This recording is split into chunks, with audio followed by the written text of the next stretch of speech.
povos ao redor ofereceram sacrifícios e holocaustos ao Senhor.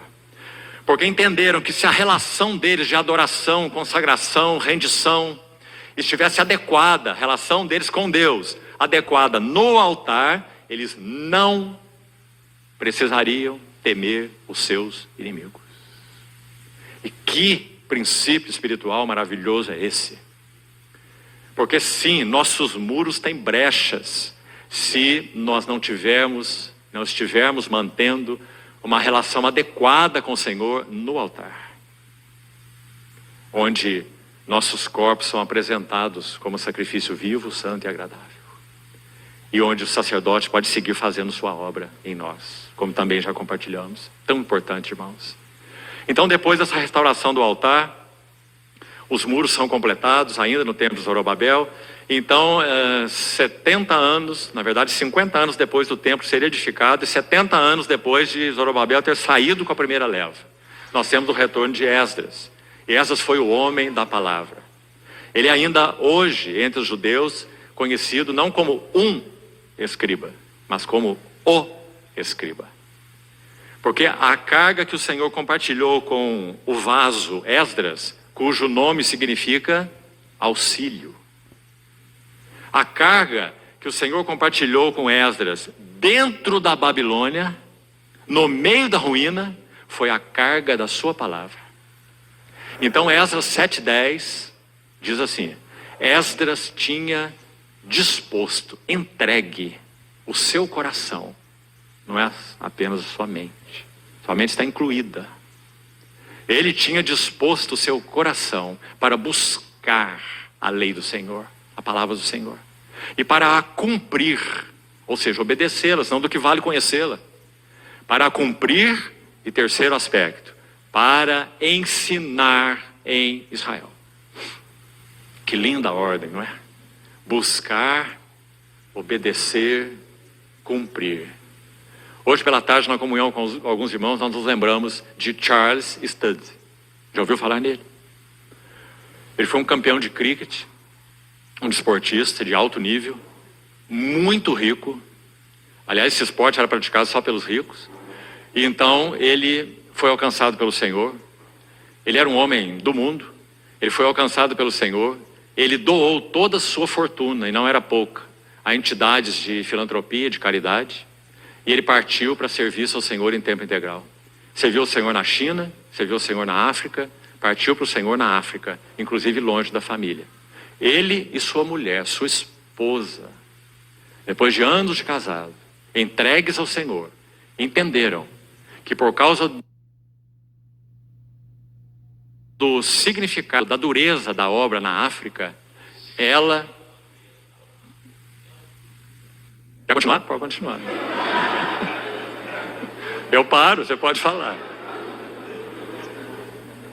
Por causa da dureza dessa obra na África, a sua esposa ficaria em sua casa. O que você acha disso? Hein? Ele não se separou da sua esposa, não. Sua esposa o amava. E ele amava sua esposa. Mas os dois amavam mais ao rei do que um ao outro. Então a sua esposa, no que concerne a ela, o entregou para que ele servisse o Senhor o tempo integral só na África. E na África ele partiu para o Senhor. A biografia desse irmão diz que certa vez ele estava hospedado na casa de um dos muitos irmãos pelos quais ele seguiu, cooperando na edificação da casa de Deus. E esse irmão acordou pela madrugada e viu que a porta do quarto de Charles estava entreaberta e a luz estava acesa. E o seu hospedeiro se preocupou com ele, se ele estava passando mal, se ele estava tendo alguma necessidade. Então ele chegou na porta, devagarzinho, olhou pela fresta e viu Charles Studd ajoelhado, com a Bíblia aberta sobre a cama e ajoelhado. E no outro dia, então, quando ele foi para o seu quarto, o hospedeiro, quieto, Charles nem o notou. Quando pela manhã, então, eles foram tomar o desjejum, e o seu hospedeiro perguntou para ele: eu percebi que ontem à noite a luz do seu quarto estava acesa, e eu cheguei devagar e vi que você estava ali ajoelhado. Você estava com alguma necessidade? Você estava com alguma dor? Você estava com algum problema? Ele disse: não, irmão, Eu estava procurando mais dos mandamentos do meu Senhor para os cumprir. Esdras tinha disposto o seu coração para buscar a lei do Senhor, para a cumprir e para ensinar em Israel. Graças ao Senhor, meus irmãos, nós estamos assentadinhos aqui, porque Deus tem levantado vasos assim, desde que a igreja foi estabelecida. Que coisa triste nós deixarmos de considerar o legado que nós temos. Esse é um dos milhares que colocaram o seu bem-estar em um plano totalmente secundário, para se entregar, respondendo ao chamado e às cargas do seu Senhor.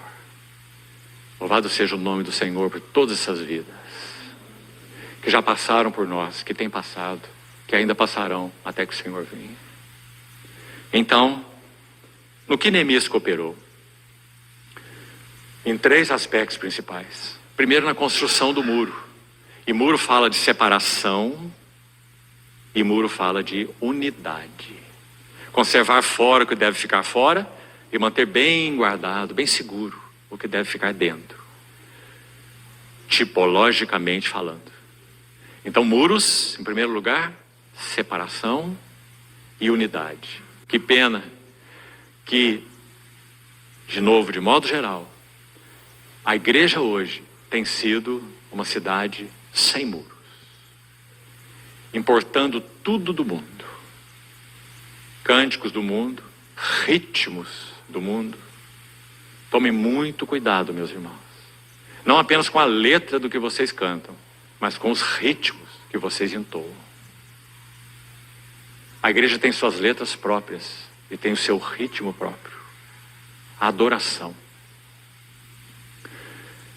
Hoje a igreja é uma cidade sem muros. Importa hábitos do mundo, palavreado do mundo, vestimentas do mundo, traquejos e trejeitos do mundo e muita coisa mais do mundo. Então, muros fala de separação e unidade.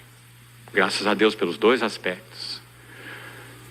O segundo elemento com o qual Neemias cooperou foi para que a vida, ou melhor, antes disso, Neemias capítulo 8, para que o primeiro amor fosse renovado. Neemias 8, onde você tem um relato maravilhoso de Esdras sendo convidado para tomar a lei na porta das águas. Olha como tudo é sugestivo. Porta das águas. Então Esdras toma a lei e lê diante do povo. Mas sabe quanto tempo ele lê? Ele e os seus companheiros? Da alva até o meio-dia. Acho que se fizéssemos isso hoje, estava todo mundo dormindo, né? Da alva, ou do amanhecer, até o meio-dia. Mais ou menos 6 horas. Lendo a palavra. Lendo a palavra. Eles se revezavam em turnos. E se você ler Neemias 8 com cuidado, você vai ver assim. E eles davam explicações para se entender o que se lia. Sabe por quê? Porque as escrituras estavam em hebraico. E o povo falava aramaico. Então eles tinham que interpretar na linguagem popular o aramaico, porque o hebraico estava sendo perdido. E foi perdido, né? Posteriormente. Então olha que maravilha. Olha que princípio aí.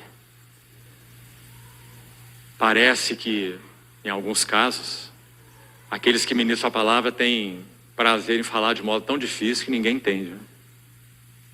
Enquanto eles tomavam as escrituras, liam as escrituras, pregavam a palavra de modo acessível a todos que ouviam. Sabe qual foi o resultado? E o povo chorava ao ouvir as palavras da lei. 70 anos esse livro estava fechado. Agora nós temos uma cena de arrependimento maravilhosa, lamentando, chorando por causa da apostasia. Então, o que foi que aquelas pessoas que ministravam a eles disseram? Você se lembra? Não pranteeis, não choreis, enviai porções aos que nada têm. Por quê? Essa parte do versículo você conhece, mas vamos entendê-la bem. A alegria do Senhor é a vossa força, não é? Esse slogan é colocado em adesivos e pregado no vidro dos carros, como fazem com muitos outros textos, né? Mas o sentido exato desse versículo é o seguinte: